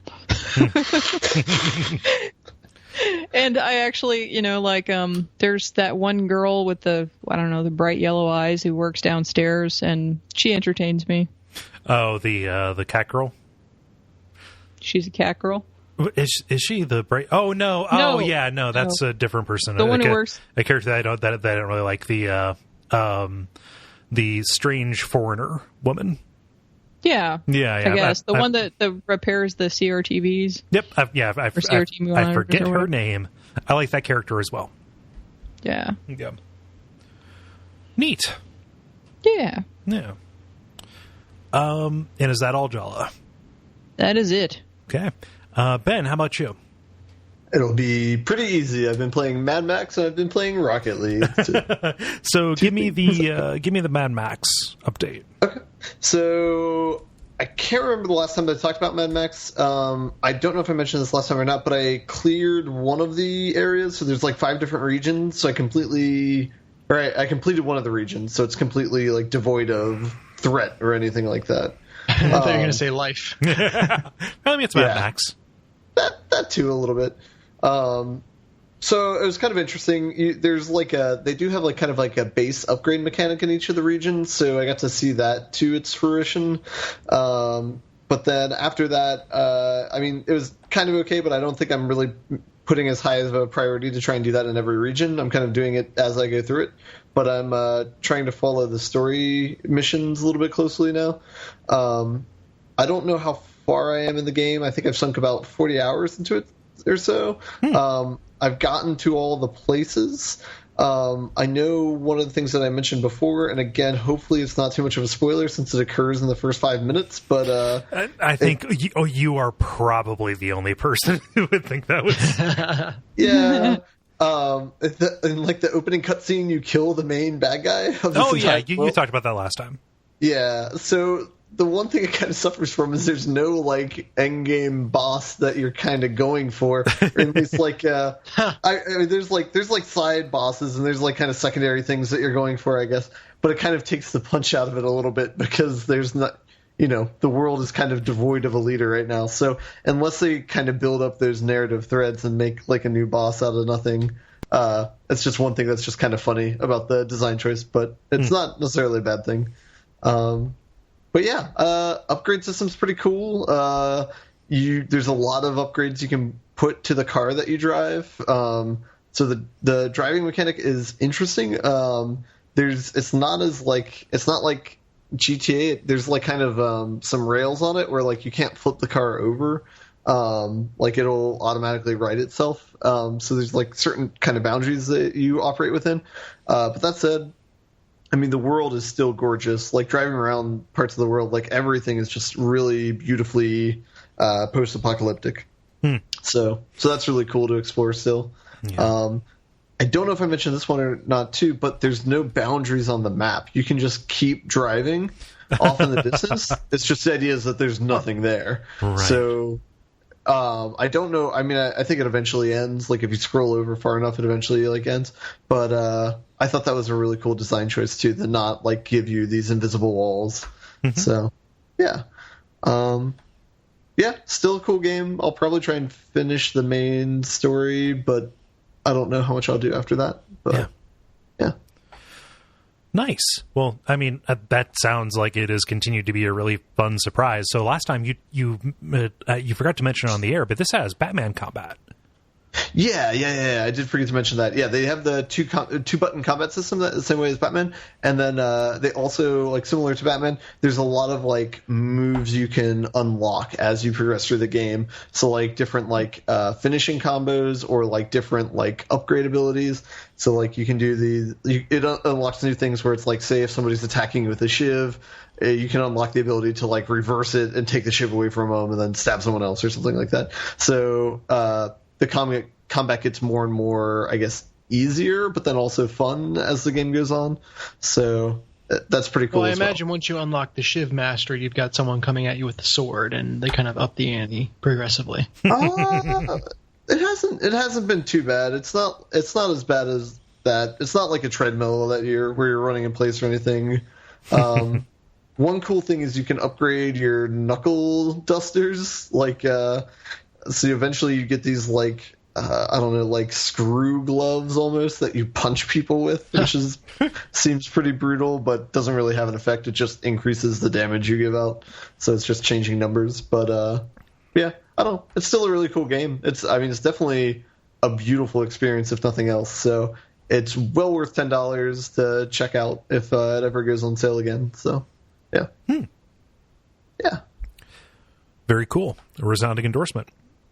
So I know I never ask anybody else this, but I want to ask you just because I know you're very deliberate about the way you approach these things. What are you doing next? The next game? Right now there's nothing on my horizon. I don't know of any major releases coming out that I should be aware of. I haven't looked anything up recently, I guess. So I'm basically just polishing off my Macs for the time being, and then I'll see what else I have. I think I have a backlog of a couple different games that I've kind of picked up halfway and that I need to go back and complete, but I don't remember what all of them are off the top of my head. Yeah. So, yeah. Yeah, like, for example, like Final Fantasy, I think will be cool when that comes out. I might pick that up. Yeah. The Last Guardian, if and when that ever comes out, I will probably play. So, there's things around the corner. I just they're not really on the forefront of my mind. Yeah. So. Yeah. Kole, the reason why you don't ask me is because I don't ever know what I'm going to play, even when I open up my whatever the hell gaming device. So I get so anxious because I'm afraid it's going to be something that I've played in the past, and it's going to be something that disappoints you, and therefore by proxy, it's me disappointing you. Well, you know what's awesome is that I did not mention this the last time we recorded, but you were like, "No, Jala, don't buy a 3DS." I was actually pricing them like just a few days before we had recorded. Under what? Wait a minute. Under what circumstances would I have said don't buy a 3DS? Because there's games on there that you play that if I play them. Oh no, I was talking. Oh yeah, it was the Phoenix Wright. I was like, Jala, please don't buy a 3DS just for Phoenix Wright. It may piss you off. There we go. Okay. No, there's lots of amazing stuff on the 3DS. It's we're just in this golden yet waning time for portable systems. Yeah. Yeah. Huh. Well, there we go. And what you got, Kole? Man, just so given that I was sick and Bob's Burgers in his ears, barely able to watch Bob. I listen to a lot of Bob's Burgers, as I do. But no, did a little bit more Phoenix Wright. Haven't had the wherewithal to sit down and do Abduction. Even though that is still very much top of mind for me right now. This is Phoenix Wright, The Spirit of Justice. It's continuing at pace. Like everything that I said before, still holds true. It's kind of remarkable how they have managed to stack up all of the kind of mechanics that they've introduced over the past 3 or 4 games, and kind of make them, coexist. Again, just the different ways that you're able to expose information and use that to find contradictions. Like, everything goes back to that. I think the thing I want to talk about, and the thing that just is so hard to convey without actually editing it in, but goddamn, the music in this series is so fine. It is so good. Good. What does it sound like? What type of instrumentation is it? I mean, so if I say orchestral, it's probably not going to get it across. It's very dramatic. Just, as it kind of just scores and kind of underscores the different kind of shifts of fortune within the trials themselves, like the actual like like elevator music when you're going around and exploring stuff isn't anything, but like the trials themselves are these incredibly dramatic things, because of the staging and the sound effects and stuff like that. Like, they definitely heighten up everybody slamming tables left and right. Jala, you would like that part. No, but just like, so there's that, but just like they just have so many different tracks that are like, eventually become Pavlovian, because it's almost like a Shadow of the Colossus kind of vibe. Like, if I'm hearing this, I know that I'm covering ground, like I'm making a push, right? Yeah. I don't know, like, just that has always been, like, even back to the very first one, it's always been a strength of the series, but like, to find out that they haven't been slipping, and in fact have been, as they have changed the kind of like the settings in different, at different points, or changed the prosecutors that you get, like, they've kept evolving it in a way that is incredibly satisfying, and like, you can just always rely on that to be to be like a really supplementary part. What's the opposite of slipping? Like gripping? Yeah. Yep.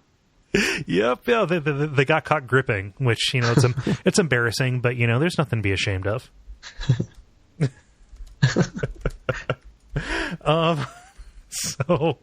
So yeah, there's that. I'm about I'm in chapter 3, I think, 3 out of 5, and there's like DLC and stuff. Like, I'm down for it. Again, like I said, this probably isn't going to be anything that convinces you to pick up the series.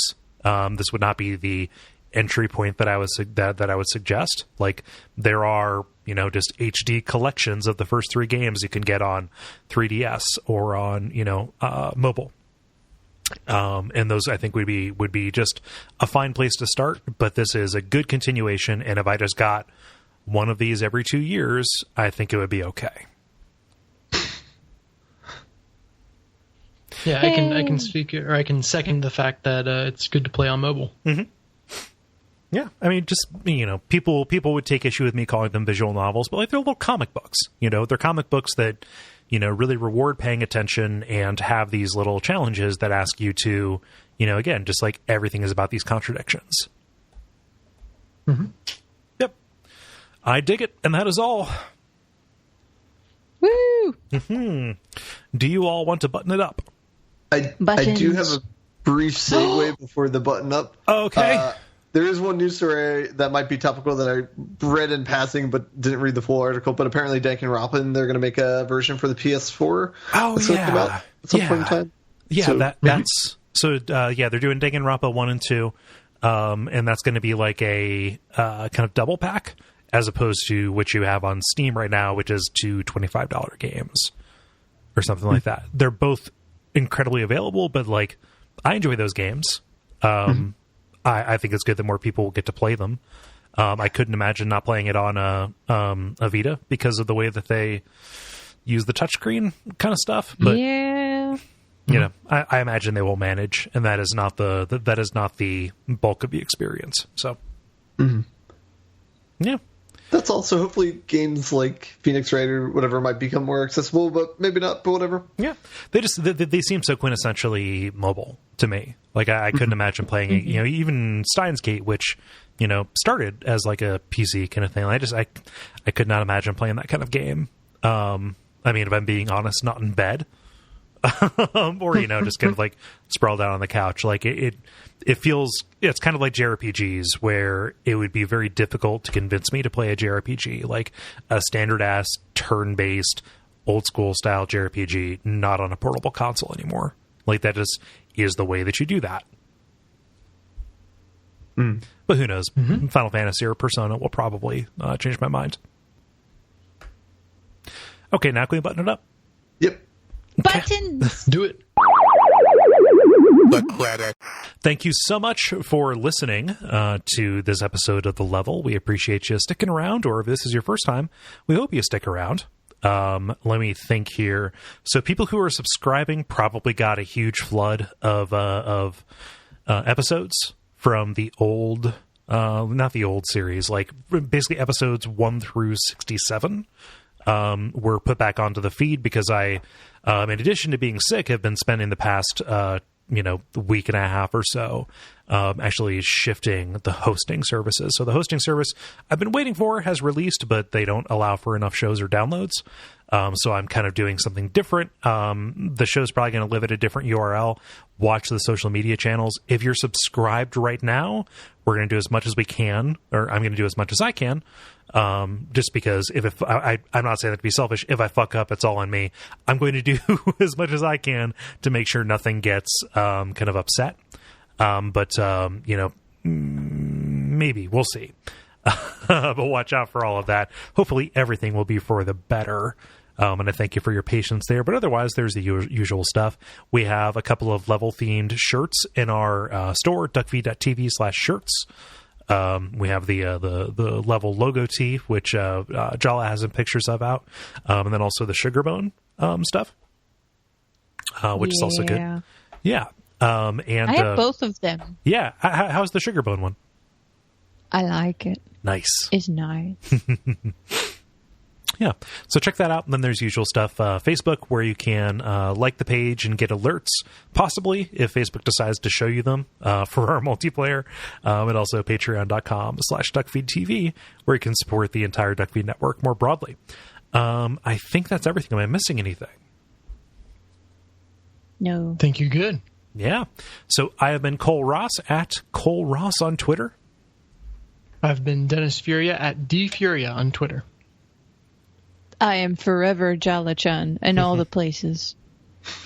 I've been Ben Merkel at Merkelizer on Twitter. Yeah. And stick around to hear us deliberate over titles.